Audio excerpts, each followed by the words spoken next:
Hey, how you doing? These laws were put in place to protect you.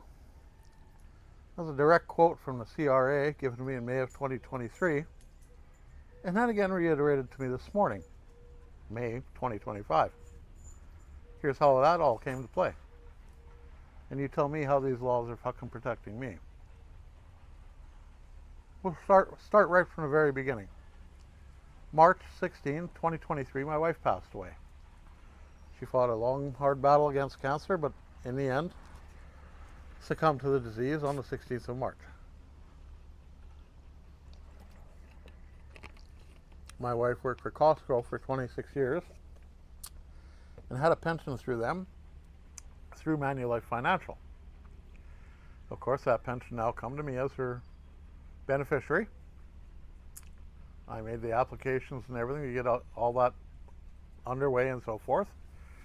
Now, I know nothing about finances. I'm not a financial guru. I live paycheck to paycheck. No savings, nothing like that. So I know little to jack Jimmy squat about this shit. So I was under the misunderstanding that, well, $144,000, for the sake of using round numbers, it was in $144,700, something like that, her pension. So for the sake of round numbers, $144,000 is due coming to me. So, okay, good. I'll be able to pay off the majority of the mortgage on the house and probably able to keep my head above water for the rest of the time. Should be okay. So, you get the news that no, only 50% of it comes to you. The other 50% gets invested as a retirement plan for you now. It's like, okay, well, fair enough. And this is from the CRA, and that's when I was informed. And those laws are in place to protect you.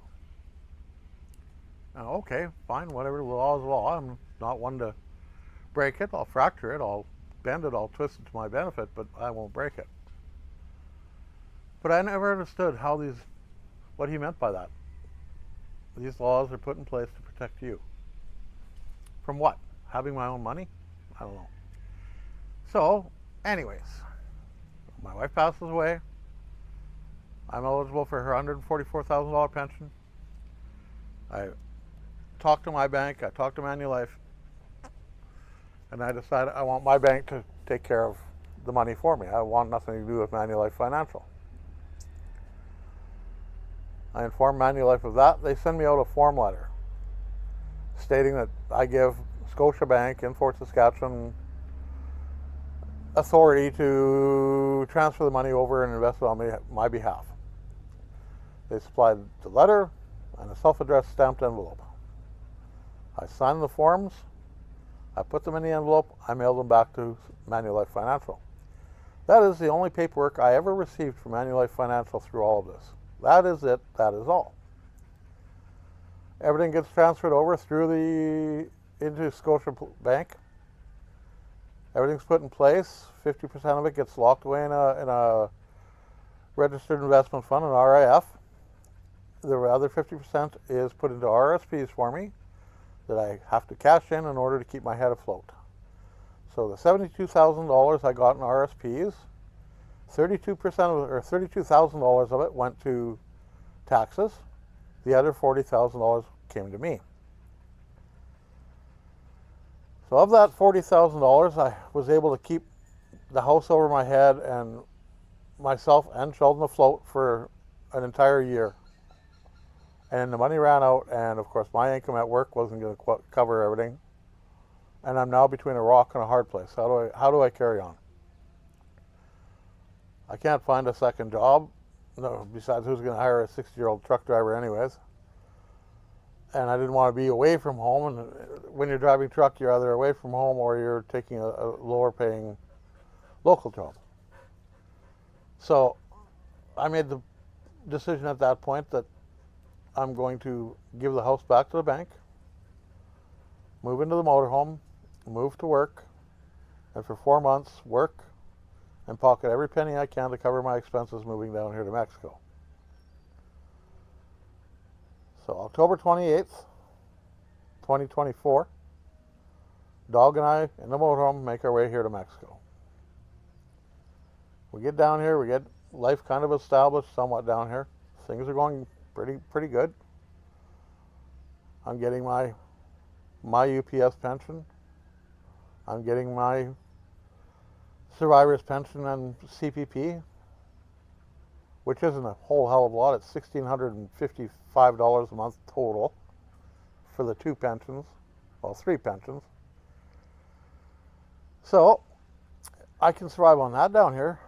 I'm not living the life of Riley, but I can survive. Then about, I don't know, 3 weeks, a month ago, I get a letter from the CRA saying that Manulife gave me $144,000 cash and they want $68,000 of it for taxes. I'm sitting there here going, say what now? Yeah, Manulife paid you out $144,000 when your wife passed away, and we require $68,000 of that in taxes. So I explained to the guy exactly what happened. He said, no, well then you get a T4 slip from Manulife saying that that's what they did. I phoned Manulife 3 different times. I talked to 3 different people.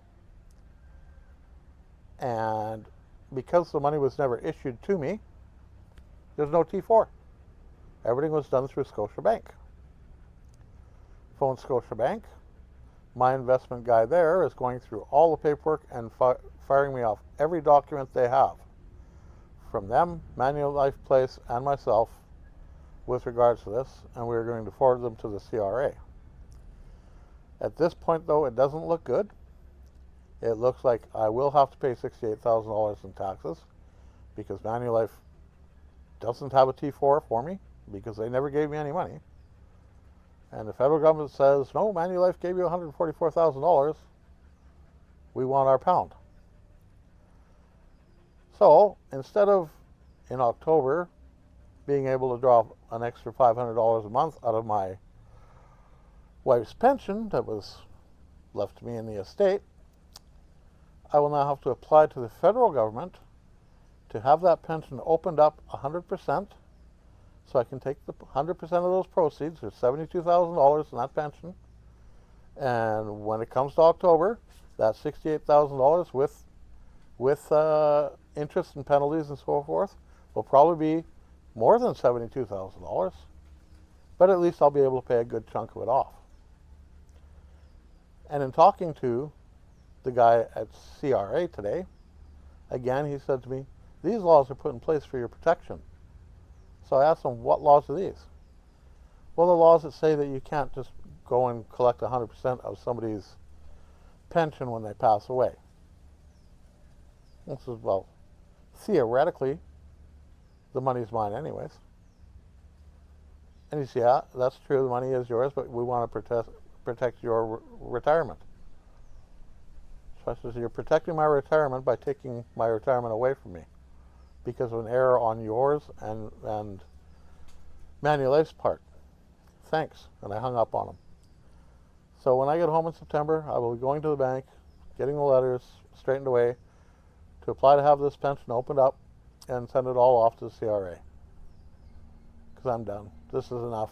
I've got enough stress and panic and worry in my life. I don't need this bullshit. So fuck them. They can have it all. And I will be changing my will because I have nothing but debt. And I am leaving everything to the Canadian federal government. So if there's something you want from me, something I have that you think you might like, let me know ahead of time and I'll send it to you. Because right now, I just don't fucking care about it. I'm done. Other than that, front tooth fell out. That's a good thing. It was starting to bug me.